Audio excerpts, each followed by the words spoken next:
So the new update is out now on the Korean server, and we can see all of the weapon balance changes. And it comes with that change to Summon Satellite, which comes with an actual pretty big nerf to Orb's damage output, particularly Crucifix, which relies heavily on Stellar Dash. But we can also see they have a new battle pass here with a whole host of new rewards and their new outfit here. They're leading up to the 2nd anniversary, and as a result they have a login time event, check-in event, and they have the new Rift event, which we should be getting as well with these rewards, along with their Starlight anniversary event with these. So let's get into the details. First, let's confirm all of those weapon changes. For the Sword and Shield, your Strategic Rush, now only 9 meters. Chain Hook, also 9 meters. And the Specialization only increases it by 3 meters. For the Great Sword, Precision Dash is only 9 meters. Stunning Blow should only stun for a maximum of 2.7 seconds instead of 3.2.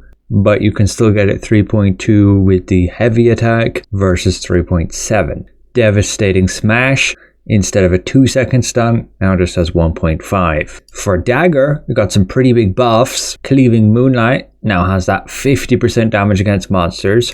Umbral Spirit, 100% damage against monsters, same for Thunder Spirit. Shadow Strike nerfed to 9 meter range, and the range increases now just 20% instead of 40. Fatal Stigma on max should have its damage boosted to 490%, with its damage against monsters now 80% instead of 40. Along with this specialization, it still doesn't specify exactly, but it should be 50% instead of 30. And Camouflage Cloak at max will be 6 seconds duration, and the duration increases only 1 second. For Crossbow, Quickfire actually got nerfed. The maximum damage output, as you can see with the patch notes, changed. It's gone down from 150% to 135%. This primarily affects PvP, since PvE gets compensated with 100% damage against monsters. Additionally, this damage increase is now 30% everywhere and not just PvP. But Nimble Leap then becomes a measly 4 meters base instead of 5. As for Longbow, it got some pretty big buffs again, with the Zephyr's Knock getting 40% damage against monsters instead of 20. Decisive Sniping going to 140% against monsters instead of 110. And Strafing also gets a boost from 25% monster damage to 40% monster damage. Ensnaring Arrow, however, gets nerfed in PvP with its bind max duration now 4.2 instead of 5.5, but suppression gets increased from 5.5 to 6.3 max, meaning it will help you sustain the critical damage boost from steady aim for longer, making it easier to have 100% uptime on that. Then for Staff, they supposedly fixed Chaining Bolt to properly deal its damage consistently, but Ice Spear gets a movement speed reduction duration from 3 to 2.5. Icebound Tomb similarly from 6.3 max to just 4.9, along with the movement speed reduction from 4 to 3. As for the wand here, Cursed Nightmare, they just reduced the maximum sleep duration from 6 down to 4.6. And as for the spear, Gale Rush is now just 12 meters instead of 16. Rising Slash is now 9 instead of 12.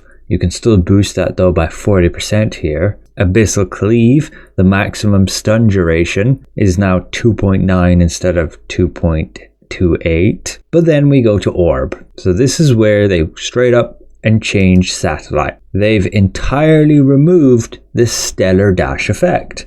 It doesn't have it here, nor on the Satellite copy, which is renamed to Satellite Guardian. No longer is this thing going to be used for damage. Also, the basic attack effect is gone too. So overall, that's quite a big damage nerf from Orb, especially for Crucifix, which relied a lot just spamming Stellar Dash. So yeah, you're going to notice an even bigger nerf now, as they've straight up made Satellite only useful for healers. It's just useful to put shields on people. But then to confirm the Tevent Orb change, you can check that here. it indeed has 300% damage against monsters. This is just for that dot damage. So it's not necessarily a game changer, but it is just some extra damage on top when using this orb. And it is also applied for the tier 1 version. Although I don't know if they will go and stealthily remove that at some point, like they did with the Tevent wand. Maybe they fixed it? Unfortunately, no. Only the upgraded version has the 100% damage against monsters. Also be aware, they've gone and nerfed the Brute Slayer set. This is going to be directly for anybody stacking bonus damage. You can now only get 4 stacks instead of 5. So that's 4 times 7, 28 bonus damage, instead of 5 times 7, that was 35. So just a little bit less. But having a closer look at the new battle pass that the Korean server is getting, we can see these are the main rewards. I don't know why they've reintroduced elite resistance medals. I've looked in game and can't find anywhere that they are used. Probably an error, and they're supposed to be martial medals. But yeah, it's nothing really out of the norm here. They get 300 unlock stones, heroic upgrade materials, 80 fortitude coins, and the new outfit. We can have a closer look at that in the Mirror Boutique, and that's it right here for a female character. Removing the decoration is nothing too exciting, it's simply the cape on the back.